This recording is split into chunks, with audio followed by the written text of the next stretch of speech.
Messi ছাড়া semifinal তো দূরের কথা, মেসি ছাড়া যদি আমরা লাস্ট দুটো ম্যাচের পরিসংখ্যান দেখি, মেসি ছাড়া আর্জেন্টিনা আমার কাছে এটা এত বড় জিরো। স্বাভাবিক, ব্রাজিল বলেই কথা, আপনি সাপোর্টার আমি মোটেও তাদের। ব্রাজিল সাপোর্টার নই, আমি মোটেও ব্রাজিল সাপোর্টার নই। হ্যালো এভরিওয়ান, চলছে ফুটবল বিশ্বকাপ 2026। চারদিকে জমে উঠেছে ফুটবল নিয়ে উন্মাদনা, আড্ডা এবং গসিপ। এরই মাঝে আমরা হাজির হলাম আমাদের আজকের এপিসোডে, অর্থাৎ oxygen sports zone presents goal and gossip powered by studio লিডের 11th এপিসোডে।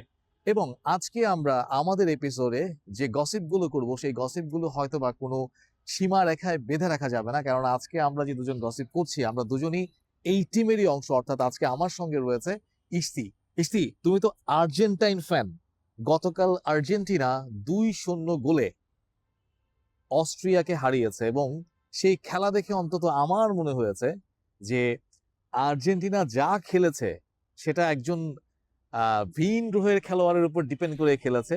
11 জনের মধ্যে একজন খেলেছে, বাকি 10 জন খেলতে পারেনি। তোমার কি মতামত একজন আর্জেন্টাইন ফ্যান হিসেবে? এই জায়গাটায় যদি বলতে যাই, কিছুটা এগ্রি করব, 100% এগ্রি করতে পারবো না। তবে এটা ট্রু যে আর্জেন্টাইন টিম আসলে এক হিসেবে বলতে গেলে মেসির উপর নির্ভরশীলতা রেখে খেলছে। আর এই জায়গাটায় আর্জেন্টিনার টিম আসলে, আমি আমি যদিও একজন আর্জেন্টাইন সাপোর্টার, বাট আমি নিজেও বলবো যে আসলে গতকালকের খেলাটা খুবই বাজে একটা খেলা ছিল, একদম অনেস্টলি বলবো। কারণ এক হিসেবে বলতে গেলে সবকিছু যদি মেসির দিকে আগায় দেয়, মেসি তাহলে একলা কি করবে? মেসির প্রসঙ্গেই বলছি, ফুটবল ওয়ার্ল্ড কাপে 7টি পেনাল্টি করার সুযোগ পেয়েছে মেসি, বা 7টি পেনাল্টি শুট করেছে, তার মধ্যে 3টি পেনাল্টি মিস করেছে, যেটি ওয়ার্ল্ড কাপের রেকর্ডও বলা চলে। কোনো খেলোয়াড়ই বোধহয় এতগুলো পেনাল্টি মিস করে। এবং গতকালকের পেনাল্টির কথা যদি বলি, খেলার 9 মিনিটের মাথায় যে পেনাল্টিটি ছিল, সেই পেনাল্টিটি মেসির কাছ থেকে আমরা প্রত্যাশা করি কিনা, গোল বারের অনেকটুকু বাইরে, অ্যাটলিস্ট 35 ডিগ্রি দূরেই বোধহয় গিয়েছে বলটি। সেই পেনাল্টি নিয়ে তোমার কোনো মতামত আছে কেন? যদিও বা তোমাদের দলকে বলা হয় পেনাল্টি নির্ভর একটি দল, এবং 9 মিনিটের সেই পেনাল্টি দেখে আমি বুঝতেই পারছিলাম যে পেনাল্টি দিয়েই বোধহয় মেসির হ্যাটট্রিকটি হতে পারতো আর কি। না, ভালো হয়েছে পেনাল্টিটা দ্বিতীয় মিস হ্যাটট্রিক হতে করছে, পারতো। ভালো হয়েছে পেনাল্টিটা মিস করছে। না হলে আসলে যারা অ্যান্টি আর্জেন্টাইন আছে তাদের আসলে উন্মাদনাটা একটু বেশিই বেড়ে যেত। আর সেকেন্ডলি, আবারও বলবো যে ভালো হয়েছে যে ও পেনাল্টিটা মিস করছে, কারণ না হয় অলরেডি একটা রেকর্ডে 18টা গোল হয়ে গেছে, এটা 19টা হইতো। তো সেই দিক থেকে হিসাব করতে গেলে ভালো হয়েছে, সমস্যা নেই। তোমরা যখন আর্জেন্টাইন ফ্যানরা যখন এত বেশি ফুল এফেক্টে থাকো, তখন তোমাদের মনের মধ্যে ভয় করে না যে যখন মেসি থাকবে না তখন কি হবে? হ্যাঁ, সেই একটা বিষয় নিয়ে অবশ্যই মাথায় একটা বিষয় থাকে যে আসলে, যেমন আগামী বিশ্বকাপে হয়তো মেসি থাকবে না, সেটা হয়তো তুমি না, গত এটা বিশ্বকাপেও বলেছো যে আগামী বিশ্বকাপে হয়তো মেসি থাকবে না। আমরা কি করে বিশ্বাস করি যে পরবর্তী যে 2030 সালের যে বিশ্বকাপটি রয়েছে, সম্ভবত 30-এই তো, তাই না? 30-এ, হ্যাঁ। 30-এ আবার মেসি লম্বা লম্বা দাড়ি নিয়ে, কাঁচা পাকা চুল নিয়ে না, হাজির সে হবে না, যদি তার কি খেলতে গ্যারান্টি? পারে, সে যদি খেলতে পারে সে অবশ্যই খেলবে। আর যদি খেলতে না পারে, তার বয়স হিসাব করে, তার সবকিছু হিসাব করে সে যদি খেলতে না পারে, সেক্ষেত্রে হয়তো অন্য আরেকটা রাইজিং স্টার আসবে অবশ্যই। আর অলরেডি আর্জেন্টিনার টিমে কিন্তু এই ধরনের রাইজিং স্টারদের বিল্ড আপ করা হচ্ছে। কারা তারা? কারা, ওটা একটা সিক্রেট থাকুক, না হয়তো না, সেই আসলে ঘুরে ফিরে বলার তার মতো পিছিয়ে ছুটবে। বোধহয় খুব না, একটা এটা নাম এটা নেই। এটা আপাতত আমার এন্ড থেকে এটা সারপ্রাইজ থাকুক। আপনারা দর্শকের উদ্দেশ্যেও বলবো যে অপেক্ষা করেন, যারা বিশেষ করে ব্রাজিল সাপোর্টার যারা, তাদেরকেও বলবো যে অপেক্ষা করেন, ইনশাল্লাহ মেসির থেকেও বেটার কেউ আসবে। আজ রাতে পর্তুগালের খেলা রয়েছে, যদি ভুল না করে থাকি, পর্তুগালের খেলা রয়েছে, রাইট? উজবেকিস্তানের সাথে। উজবেকিস্তানের সঙ্গে।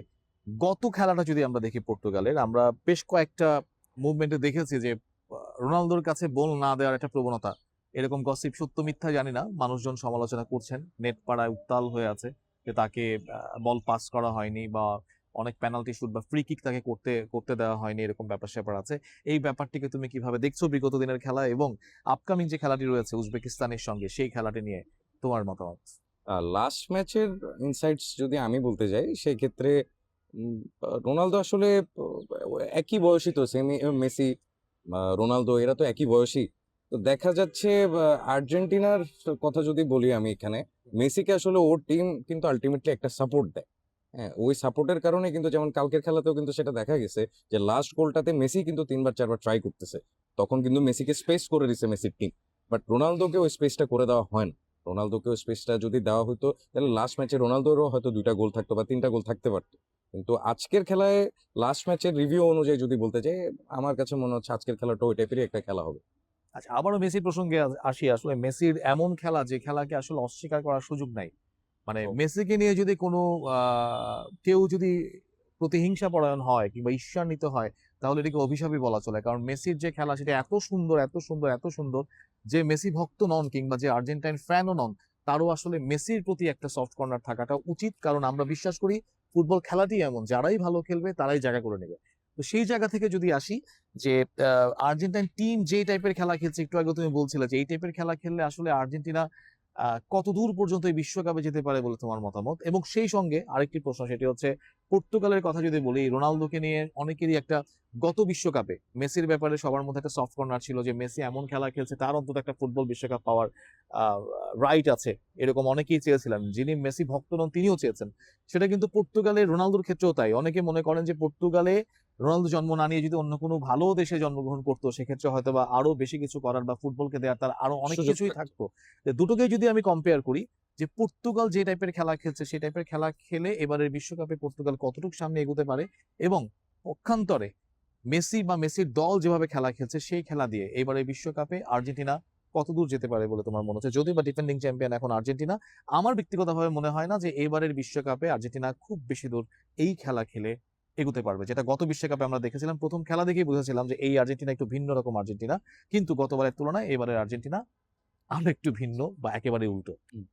সেই দিক থেকে যদি বলতে যাই, আর্জেন্টিনা, আমার একটা বিশ্বাস আছে আর্জেন্টিনা টিমের উপর। সেটা হচ্ছে আ যাবে, এটলিস্ট ফাইনাল পর্যন্ত যাবে। ফাইনাল খেলবে ফাইনালস পর্যন্ত আর্জেন্টিনা, যাবে। আর্জেন্টিনা ফাইনাল আর ফাইনাল খেলবে। সেমিফাইনাল। ফাইনাল, অবশ্যই ফাইনাল। আর আমার একটা সিক্স সেন্স বলছে যে এবারও হয়তো কাপ নিয়ে যেতে পারে। কিন্তু সেই জায়গাটায় যদি এটা বিষয় এসে থাকে, এটাও আমি সাথে এড করব যে এই ধরনের খেলা, অর্থাৎ লাস্ট খেলা যেটা হলো, অর্থাৎ গতকালকের খেলাটা, আ একটু টিম বিল্ড আপে একটু সমস্যা ছিল। দর্শক, সেই কিস্তির দাবি হচ্ছে আর্জেন্টিনা যে টাইপের খেলা খেলছে এভাবে খেলতে চাইলে, খেলে যেতে পারলে আর্জেন্টিনা ফাইনাল পর্যন্ত যাবে। আর আমার অবজারভেশন, আর্জেন্টিনা সেমিফাইনাল অব্দি পৌঁছতে পারবে না। দেখা যাক, এটা আমাদের রেকর্ডে থেকে যাবে। শেষে গিয়ে আমরা সেমিফাইনালের দিন আমরা এই রেকর্ডটা টেনে আনার চেষ্টা করব যে আর্জেন্টিনা আসলে কোথায় থামলো। কিস্তি জিতলো না আমি জিতলাম। আপনারা দর্শক, আপনারাও চাইলে কমেন্ট করে জানাতে পারেন যে আপনাদের প্রিয় দল আর্জেন্টিনা এবারের বিশ্বকাপে আর কতটুকু সামনে এগুতে পারবে। পর্তুগালের কথায় আসি, পর্তুগালকে নিয়ে কি ভাবছো? পর্তুগালকে নিয়ে আসলে ভাবার কিছু নেই। পর্তুগাল মনে হয় না সেমিফাইনালসও ক্রস করতে পারবে। হয়তো কোয়ার্টার্সে ঝরে যেতে পারে। কারণ আসলে টিম সাপোর্টটা নাই রোনালদোর কাছে। রোনালদো এখন এখন এমন বয়সে চলে আসছে যে ওকে আসলে গোলবারের সামনে বলটা এখন দিয়ে দিতে হচ্ছে। ও যদি বল পায় অবশ্যই সে গোল করতে পারবে। কিন্তু যদি না পায় সেই ক্ষেত্রে তো সে পারবে না। আবার এই জায়গায় রোনালদোর একটু ঘাটতি আছে। তাকেও আসলে কিছু জায়গায় হচ্ছে প্লে মেকিং এর জায়গাটায় খেলা উচিত। বাট সেও আসলে ওই জায়গাটায় খেলছে না। লাস্ট ম্যাচগুলোতে যা দেখলাম। তো মনে হচ্ছে না এবারও পর্তুগাল কাপের আশেপাশে যেতে পারে। অনেকক্ষণ আর্জেন্টিনা পর্তুগাল নিয়ে কথা হলো। আমি নিশ্চিতভাবে বলতে পারি দর্শক অপেক্ষা করছে ব্রাজিলের প্রসঙ্গ নিয়ে কথা বলার জন্য। ব্রাজিল প্রসঙ্গে তোমার মতামত কি? ব্রাজিল যে ব্রাজিল টাইপের খেলা খেলছে, এই টাইপের খেলা খেলে আর কতদূর ব্রাজিল এগোতে পারে? বা নেইমার ব্রাজিল আদৌ ইনজুরি কাটিয়ে মাঠে নামতে পারবে কিনা, বা না মাঠে নামতে পারলেও এবারকার নেইমার কতটুকু ইম্প্যাক্ট ফেলতে পারবে খেলায়? ব্রাজিল সম্পর্কে আসলে কোনো মন্তব্য করতে চাচ্ছি না। কেন চাচ্ছি না? কারণ ব্রাজিল খুবই দামি একটা টিম। ব্রাজিল আ ব্রাজিলের বিষয়ে আসলে যদি কথা বলতে যাই, সেক্ষেত্রে আসলে শেষ করা সম্ভব না। কারণ ব্রাজিল, এই বিষয়টা অবশ্যই মানতে হবে যে নান্দনিক যে ফুটবল খেলা, সেটা আসলেই ব্রাজিলের কাছ থেকে আ সবাই দেখেছে। সৌন্দর্য, এককালে দেখেছে, হ্যাঁ, এককালে বর্তমানে দেখেছে। দেখছে বললে এককালে কথাটা দেখেছে। ইনজাস্টিস করা হবে। বর্তমানের ব্রাজিলের খেলার মধ্যে সেই নৈপুণ্য বা সেই সেই জিনিসটা এখন নাই। নৃত্যকলা বা তবে যে ব্যাপারটা আছে, ওই এক্সাক্টলি। মজাটা আসলে পাওয়া যায় না। এটা মাঝে ট্রু। মধ্যে ছিটেফোঁটা দেখা যায়, কিন্তু কেন যেন তারা ব্যাপারটাকে ধরে রাখতে পারে। আর আসলে বলতে গেলে তো প্রত্যেকটা টিমেরই কিন্তু, যেমন ব্রাজিল বলেন, আর্জেন্টিনা বলেন, জার্মানি বলেন, বা যেকোনো অন্য আরেকটা টিম বলেন, বা যারা হচ্ছে এখন পর্যন্ত বিশ্বকাপ জিতে আসছে। প্রত্যেকটা টিমেই কিন্তু মোটামুটি ৪ থেকে ৫ জন বা ৬ জনের কিছু স্টার প্লেয়ার্স ছিল। যেই স্টার প্লেয়ার্স গুলো এখন বর্তমানে ২৬ বিশ্বকাপে কিন্তু প্রত্যেকটা টিমে ওই ধরনের স্টার প্লেয়ার গুলো নাই। বা ওই ধরনের ৫-৬ জনের একটা ইউনিটি বেসড যে টিমগুলো ছিল, ওই টিমগুলো কিন্তু এখন বর্তমানে নাই। তো সেই হিসাব করতে গেলে আসলে ওই ধরনের খেলাও দেখা যাচ্ছে না। যেমন নরওয়ের হিসাব যদি করি, হ্যালান্ড একটা ভালো খেলা দেখায়। ওদিকে যদি আমি বা আর্জেন্টিনার কথা বলি, এখানে মেসি ছাড়া আসলে বলতে গেলে অন্যান্যরা তেমন একটা ভালো খেলা দেখাতে পারছে না। আর ব্রাজিলের কথা যদি বলি, সেই ক্ষেত্রে আ সেইম। আসলে ওরাও ওই ধরনের ব্রাজিলের যে ইতিহাস, সেই ইতিহাস অনুযায়ী তারা আসলে খেলাটা দেখাতে পারতেছে না। বাট নো নো, কেউ আসলে জানে না কখন কি হয়। আমরা যদি তো অন্যভাবে কথা বলি ফুটবল বিশ্বকাপ নিয়ে, আসলে বাংলাদেশে সবচেয়ে বেশি আলোচিত যে নামগুলো তার মধ্যে হচ্ছে ব্রাজিল, আর্জেন্টিনা এবং পর্তুগাল, এবং পর্তুগাল। কালে ভদ্রে হয়তোবা জার্মানি বা ফ্রান্সের কথা আসে। সেটাও খুব বেশি দিনের গল্প না। একটা সময় ইতালির কথা আসতো, একটা সময় আরো অনেক অনেক দলের কথা আসতো। বর্তমান সময়টাতে যদি বলি, আমরা একটা দীর্ঘ সময় ধরে এই কয়েকটা দলের মধ্যেই ঘুরপাক খাচ্ছি। এবারের বিশ্বকাপে তোমার কি মনে হয় যে এই দলগুলো বাদে তোমার কি মনে হয় আসলেই কাপ নেয়ার যোগ্যতা বা টুর্নামেন্ট জেতার যোগ্যতা কোন কোন দলের আছে বলে মনে করো? তুমি চারটি দলের নাম বলে, এই চারজনকেই তুমি ফাইনালিস্ট ভাবছো। কোন চারটি দল? 4টি দল আসলে আমি বলতে পারবো না। কারণ আমার ওভাবে করে রেগুলার বেসিসে প্রত্যেকটা টিমের খেলা দেখা হচ্ছে না। তবে এর মধ্যে আমি একটা টিমের খেলা দেখেছি। যে টিমের খেলাটা আমার কাছে আসলেই ভালো লাগছে। আর পাশাপাশি মনে হচ্ছে যে তারা হয়তো একটা পর্যায় পর্যন্ত যাবে। জানি না কাপ নিতে পারবে কিনা বা ফাইনালস পর্যন্ত পৌঁছাতে পারবে কিনা। তবে তাদের খেলা আমার কাছে ভালো লাগছে। বিশেষ করে সেটা হচ্ছে মরক্কো। এটা কি কেন তুমি আর্জেন্টাইন ফ্যান? প্রথম ম্যাচে মরক্কোর সঙ্গে ব্রাজিলের ড্র হয়েছে না, সেটার এজন্য? জন্য না, সেটার জন্য না। যেমন মরক্কোর লাস্ট কিছু সেটাই যদি বলি, যদি যদি এমন হতো, যদি বা হুম, গ্রুপগুলো আগে থেকে সিলেক্টেড হয়ে যায়, যদি এমন হতো যে বর্তমান যে আর্জেন্টিনা, সেই আর্জেন্টিনা মরক্কোকে ফেস করতো প্রথম ম্যাচে, ফলাফলটা কেমন হতে পারতো? যদি হয়তো যেহেতু মেসি এখনো আছে, হয়তো সেই ক্ষেত্রে গতকালকের খেলার মতনই হয়তো খেলাটা অনেকটা। আচ্ছা, আমরা মেসিকে যদি বাদ করে দিতাম, মেসি ইনজুরিতে আছে, খেলতে পারছে না, এমন তাহলে ঘটনা ঘটলে হয়তো কি হতো? 0-0 ড্র হইতো, অথবা 1-0 তো হয়তো আর্জেন্টিনা হেরেও যেতে পারত। ধরো তোমাকে যদি বলা হয় এখনকার যদি আর্জেন্টিনার দলকে আমি হিসেবে আনতে চাই, মেসি বাদে যদি আর্জেন্টিনা দলকে আমি ভাবতে চাই, তুমি আর্জেন্টিনাকে এবারের বিশ্বকাপে কতদূর যাবে বলে মনে একটু করো? টাফ হবে, তবে মিনিমাম সেমিফাইনালস পর্যন্ত যেত। মানে মেসি ছাড়াও মেসি ছাড়াও। সেমিফাইনাল?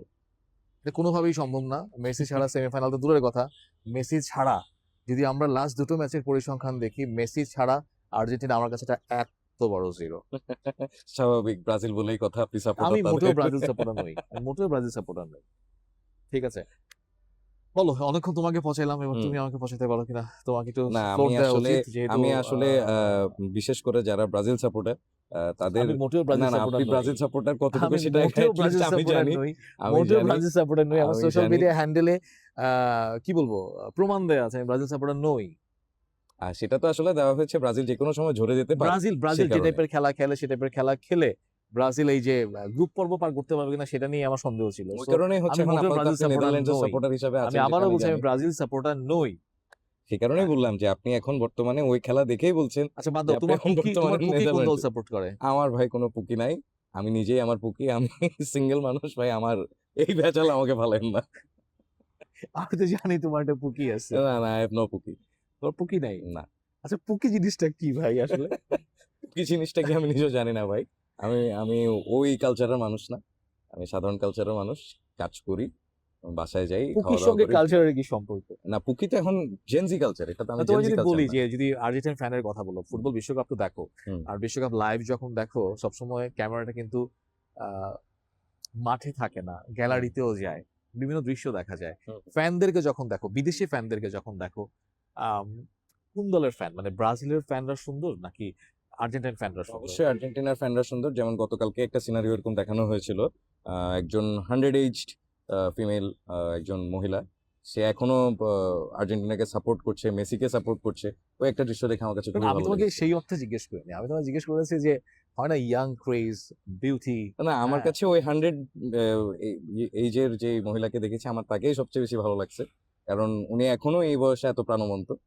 সেই জিনিসটা না খুব আমি বেশি ওই পছন্দ প্রসঙ্গে হয়েছে। যাচ্ছি না, আমিও নিশ্চয়ই ব্যাপারটি প্রসঙ্গে সুন্দর, থাকতে চাচ্ছি। নিশ্চয়ই ব্যাপারটি সুন্দর। আমি তোমায় জানতে চাইছি যে, আচ্ছা বাদ দাও, বিদেশের কথা বাদ দাও, বাংলাদেশে যে ওই যে সাপোর্ট করার খাতিরে সাপোর্ট করে মেয়েরা, আমার কাছে মনে হয় যে বাংলাদেশের বেশিরভাগ মেয়েরাই দেখা যায় ব্রাজিল বা আর্জেন্টিনা সাপোর্ট করে। তারা খেলা বুঝুক কিংবা না বুঝুক, এরা প্লেয়ার তো দেখে আসলে সাপোর্ট খেলা করে। বুঝে তারা কি সাপোর্ট আসলে করে না, খেলা এরা বুঝে আসলে সাপোর্ট সাপোর্ট করে? করে হচ্ছে জার্সির কালার দেখে, কোন জার্সির কালার তাদের কাছে পছন্দ হচ্ছে, কোন জার্সির ডিজাইনটা তাদের কাছে পছন্দ হচ্ছে, সেটা দেখে আসলে তারা টিম সাপোর্ট করে। সেটা তো আসলে প্লেয়ার দেখে না। আপনি ফিমেল একজন সাপোর্টারকে যদি জিজ্ঞেস করেন ব্রাজিলের টিম মেম্বারদের নাম বলতে, সে হয়তো সর্বোচ্চ নেইমারের নামটাই বলতে পারবে, বা আর্জেন্টিনার হইলেও বলতে পারবে সর্বোচ্চ মেসির নামটা। বাট এরপরও আসলে প্রত্যেকটা প্লেয়ারের নাম বলতে পারবে না। তাহলে কি ব্যাপারটা এরকম যে আজকালকার মেয়েরা বয়ফ্রেন্ড বা হাজবেন্ডও চুজ করে হচ্ছে মানে পোশাকের কালার দেখে? নো কমেন্টস দেওয়াই আমি এইখানে শ্রেয় মনে করবো। যাই হোক, আজকের যে খেলাগুলো রয়েছে সেই খেলাগুলোতে প্রেডিকশনে যাবো আমরা, না যাই, আমরা যেহেতু ক্যাজুয়াল করছি, আমরা প্রেডিকশনে না যাই। পর্তুগাল এবং উজবেকিস্তানের খেলায় তুমি কাকে এগিয়ে রাখছো? আমি আজকের ম্যাচটাও আসলে ড্রতে রাখছি। ড্রতে। আরেকটি ম্যাচ, সেটি হচ্ছে কঙ্গো এবং কলম্বিয়ার খেলায় তুমি কাকে এগিয়ে রাখছো? কঙ্গো এবং কলম্বিয়ার খেলায় আমি লাস্ট কঙ্গোর খেলাটা দেখেছিলাম, যথেষ্ট স্ট্রং টিম। সেক্ষেত্রে আমি কঙ্গোকে এগিয়ে রাখি। ওকে, আমার ধারণা আজকে দুটো ম্যাচই ড্র হবে। আমারও ওই দুটো ধরনেরই। ম্যাচই ড্র হবে। দেখা যাক কি হয় দর্শক, আপনারাও জানিয়ে দিন আজকের যে দুটো ম্যাচ রয়েছে সেই দুটো ম্যাচে কারা এগিয়ে যেতে পারে বা কারা জিততে পারে বা কারা হেরে যেতে পারে। দেখা যাক আমাদের সঙ্গে আপনাদের প্রেডিকশন মেলে কিনা। এবং আজকের গসিপ আর নাইবা করি। এতটুকুই। আর্জেন্টাইন ফ্যান মেয়েরা রাগ করবেন না, আসলে আর্জেন্টাইন ফ্যান মেয়েগুলো খুবই সুন্দর হয় এবং ব্রাজিল ফ্যান মেয়েগুলো চিত্তাকর্ষক হয়। আর পর্তুগাল সাপোর্টার যারা যে মেয়ে ফ্যানরা রয়েছে তারা আমাদের সিনেমাটোগ্রাফারদের মতো হয়। আল্লাহ হাফেজ, ভালো থাকবেন, দেখা হচ্ছে পরবর্তী পর্বে।